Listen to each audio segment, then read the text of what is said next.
அவனுக்கு கொடுக்கப்படும். என்ன உள்ளவன்? பேங்க்ல நிறைய பேலன்ஸ் இருக்கிறவனுக்கு கிரெடிட் மேல கிரெடிட் ஆகிட்டே இருக்கணும். இல்ல இல்ல, எனக்கு இருக்கிற காரியங்கள் என் தேவனுக்காக பிரயோஜனப்படணுங்கிற இருதயம் உள்ளவன் எவனோ அவனை கர்த்தர் பொருளாதாரத்தில் ஆசீர்வதிக்கிறார். அல்லேலூயா. இதை ஆராய்ந்து பாரு. ஏன் என் வாழ்க்கையில பொருளாதார ஆசீர்வாதம் இல்லை? ஏன் திருப்தியான நடக்க முடியல? தேவனுக்கு எனக்குள்ள உறவு எப்படி இருக்கு? தேவனுக்கு முன்பதாகவும் மனுஷன் முன்பதாகவும் பொருளாதாரத்தை குறித்து நான் எந்த அளவு உண்மையா நடக்கிறேன்? என்னை தேவன் ஆசீர்வதிக்கும் பொழுது நான் ஆடம்பரமா வாழ்றேனா, சுயநலமா வாழ்றேனா, அல்லது என் கர்த்தர் நாம் மகிமைப்படும்படி தேவ சித்தத்தின்படி நடக்கிறேனா? கொஞ்சம் ஆராய்ந்து பாருங்க. ஒருவேளை தேவனுக்கு முன்பு உண்மை இல்லாதனால, தேவனோட உறவு உடைந்து போனதினால், அல்லது கர்த்தர் ஆசீர்வாதம் கொடுத்த உடனே நம்ம சுயநலமாய் ஆடம்பரமாய் வாழ்ந்ததினால் நம்மை உணர்த்துவதற்காக தேவன் சில பொருளாதார நஷ்டங்களை அனுமதித்திருக்கலாம். அதை உணர்ந்து மனம் திரும்பி பாருங்க. நிச்சயமாய் சொல்லுகிறேன், நம்மை நடத்துகிற தேவன் பொருளாதாரத்தில் திருப்தியாய் நடத்துவார். அல்லேலூயா. உங்க வருமானம் கொஞ்சமா இருந்தாலும் சரி, இந்த கொஞ்ச வருமானத்தை கொண்டு நீங்க அநேகருக்கு ஆசீர்வாதமாக இருக்கும்படி கர்த்தர் நிச்சயமான திருப்தியை நடத்துவார்.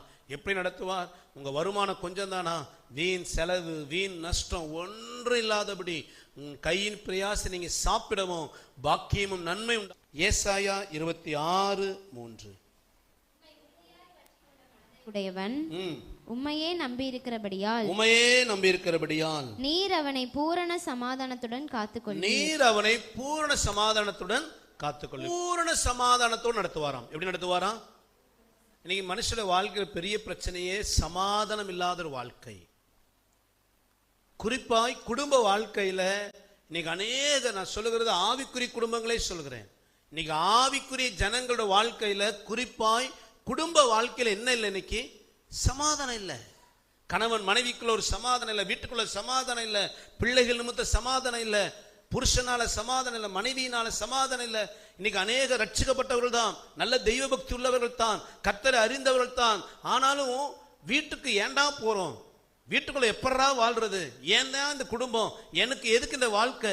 நீ நிறைய வாழ்க்கையில சமாதானம் இல்லாத சூழ்நிலைகள், சில நேரங்களில் கருத்து வேறுபாடுகள், ஒரு மிஸ் அண்டர்ஸ்டாண்டிங், கணவனுக்கும் மனைவிக்கும் பிள்ளைக்கும் பெற்றோருக்கும் ஒரு மிஸ் அண்டர்ஸ்டாண்டிங், சமாதானம் இல்லை.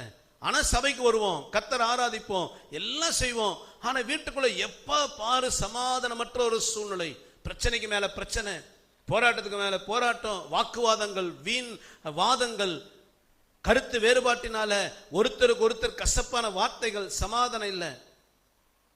அல்லது எதிர்பாராத சில பிரச்சனை குடும்பத்துக்குள்ள வந்ததினால இன்னைக்கு எத்தனையோ கிறிஸ்தவ குடும்பங்களில் சமாதானம் இல்லை. சில மனிதர்கள் செய்த தீமையான காரியம், சில மனிதனுடைய வார்த்தைகள் அநேக குடும்பங்களின் சமாதானத்தை இன்னைக்கு பாழாக்குகிறது. நிறைய குடும்பங்களில் ஒன்று அவர்களால சமாதானம் இல்லை, தங்களுக்கு தாங்களே சமாதானம் எடுத்துக் கொள்கிறார்கள், அல்லது யாரோ சில மனிதர்களால சமாதானமற்ற ஒரு வாழ்க்கை இன்னைக்கு கிறிஸ்தவ குடும்பங்கள்ல. இன்னைக்கு கர்த்தர் சொல்றாரு பூர்ண சமாதானத்துடன். அப்ப தேவன் நம்ம எப்படி நடத்துவாரா? பூரண சமாதானத்துடன் நடத்த கர்த்தர் உண்மையில்லவர். அல்லேலூயா. எத்தனை பேருக்கு அந்த சமாதானம் தேவை? அது மட்டும் இருந்தா என் வாழ்க்கையே ஒரு சொர்க்கம் பாஸ்டர். காசு இருக்குது, பணம் இருக்குது, ஆனா என் வீட்டுக்குள்ள சில காரியங்களை நினைச்சாலே நிம்மதி இல்லை, என் வாழ்க்கையில சமாதானம் இல்லை.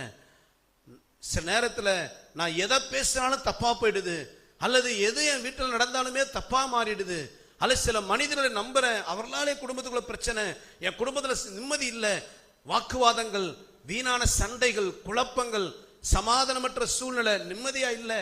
2 நாள் சந்தோஷமா இருக்கிறோம், 3ஆவது நாள் நாங்க நிம்மதி இல்லாம தூங்குறோம், நிம்மதி இல்லாம சாப்பிடுறோம், சாப்பிட மனம் இல்லாம வாழ்றோம், பகையும் கசப்புமா வீட்டுக்குள்ள இருக்குது. ஏன் என் குடும்பத்துல சமாதானம் இல்லை? எப்ப என் குடும்பத்தில் சமாதானம் வரும்?